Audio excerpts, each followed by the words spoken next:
بیان قرآن مقدس کو ہم آپ آج چھوڑ دیے ہیں, بہت دور ہو چکے ہیں, لیکن بس مختصر ایک بات سن لیں آپ کہ ہم اور آپ جس قرآن کو یاد کر رہے ہیں, اس قرآن کو پڑھ رہے ہیں, اب پتہ نہیں رمضان کے بعد آپ پڑھیں گے نہیں پڑھیں گے, اللہ بہتر جانے, لیکن دعا کریں اللہ پھر سے ہم اور آپ کو رمضان کے بعد بھی سے انداز مسجد میں آنے کی توفیق دے, قرآن کو سینے سے لگانے کی توفیق دے. صرف یہ نہیں کہ رمضان ہے پڑھا اس کے بعد پھر ڈانٹا کس یہ نہیں چلے گا, حقیقت یہ جاننی چاہیے.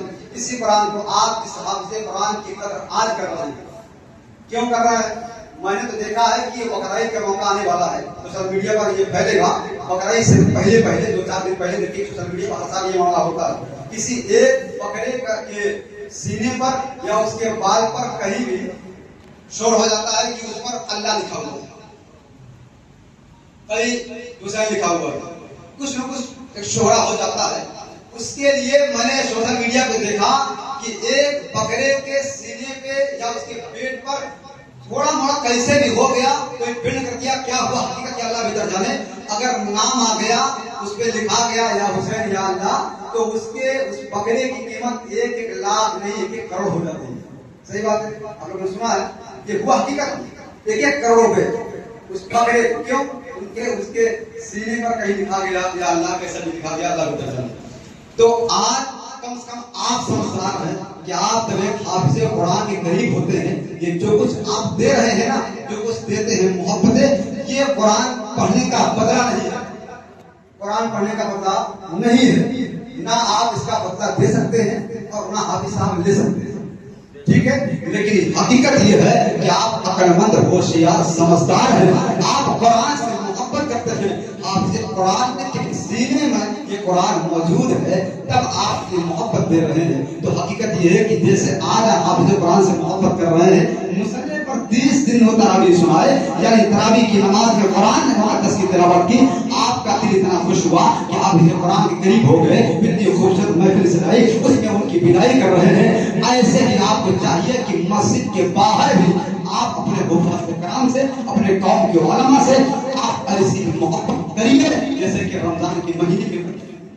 لیکن رمضان بعد میں بھول جاتے ہیں کہ عالم صاحب کون ہے, حافظ صاحب کون ہے, ان سے کیا مطلب ہے. لیکن نہ, آپ اپنے قرآن سے محبت کریں اور قرآن مقدس کی تلاوت آپ ہمیشہ کریں. یہ حقیقت یہ ہے کہ بس 2 سے 3 دن باقی ہے کہ ہمارا آپ کے درمیان سے وہ شہر کی وقت, شہر کی خوبصورتی وہ چلی جائے گی. وہ پھر تلاوت قرآن کی چاشنی جو ہمارا آپ دل بھر پاتے ہیں, اب وہ بھی ہوتی چلی جائے گی. اس کے بعد وہ افطار کے وقت میں ہم اور آپ بڑھتے ہیں, بہت سارے اللہ کے نعمتیں, وہ بھی ہم سے دھیرے دھیرے وہ وقت چلا جائے گا. لیکن یاد رکھنا دوستوں, یہ وقت چلا جائے گا, لیکن اگر آپ زندہ ہے تو قرآن آپ سے نہیں, کہیں دور نہیں چلا گیا ہے. قرآن رمضان کا مہینہ اسی لیے آیا تھا کہ تقوی کے قرآن کی آیت کا مفہوم کہ آپ جو ہے تقوی اختیار کر لیں, پرہیزگار بن جائیں. رمضان کا مہینہ اسی لیے آیا, لیکن وہ رمضان کا مہینہ اب دھیرے چلا جاتا ہے.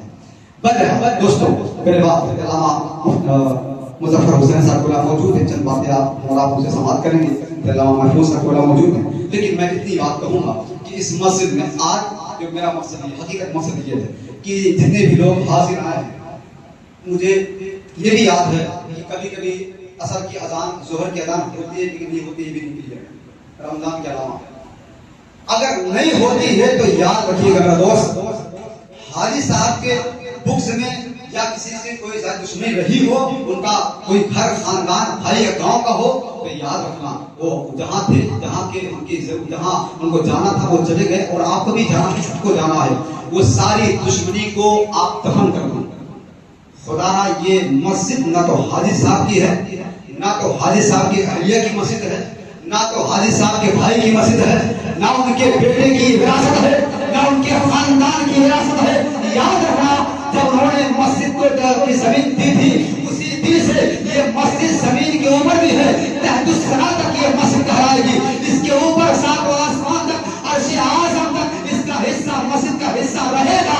ان کا کوئی بیٹا ہو, کوئی بھائی ہو, کوئی بھی ہو, اس کی وراثت نہیں ہے, بلکہ یہ مسجد تعمیر کی گئی تو اللہ کی رضا کے لیے. انما یامر مساجد اللہ من آمن باللہ والیوم الآخر, یہ قرآن کی آیت بتاتی ہے کہ مسجد کو وہی لوگ تعمیر کرتے ہیں جو یوم آخر پر اور اللہ پر ایمان رکھتے ہیں. تو اللہ پر ایمان تھا, یوم آخر پر ایمان تھا, اس لیے یہ مسجد کو تعمیر کی گئی تو اب آپ نماز پڑھیں گے تو ثواب آپ کو ملے گا.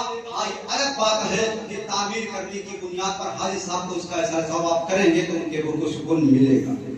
لیکن یاد رکھنا اگر آپ مسجد میں اذان نہیں ہو رہی ہے تو یاد رکھیے گا جتنے بھی لوگ زندہ ہیں، عقل مند ہیں، ہوشیار ہیں، مسلمان ہیں، سب کے سب عذاب کے مستحق ہوں گے.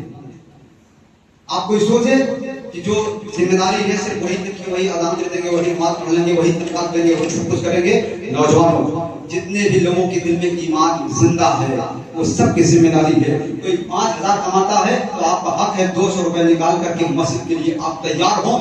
وہ جتنے بھی عاقل و بالغ عقل مند ہوشیار اس سمندروں کی دھرتی پر زندہ ہیں، یہ ان پر یہ فرض ہے، ضروری لازم ہے کہ وہ آئیں اور اس مسجد کی بقا کے لیے کھڑے ہو. ہر نوجوان کھڑا ہو. یہ نہیں کہ محرم شریف میں صرف ہم نعرہ حیدری لگا کر کے بتائیں گے ہم سچے پکے سنی مسلمان ہیں، نہیں مانا جائے گا. اگر یہ مسجد آپ کے ہاتھ سے پھسل گئی اور چلی گئی تو کل میدان محشر میں آقا حسین بھی آپ سے پوچھ سکتے ہیں کہ بتا میرے نام کا نعرہ تو لگا رہا تھا لیکن میرے نام پر مسجد تعمیر کی گئی تھی، اس مسجد نے کبھی سجدہ کیا؟ وہ مسجد گھروں کے بعد میں چلی گئی، اس کی حفاظت کیوں نہیں کیا؟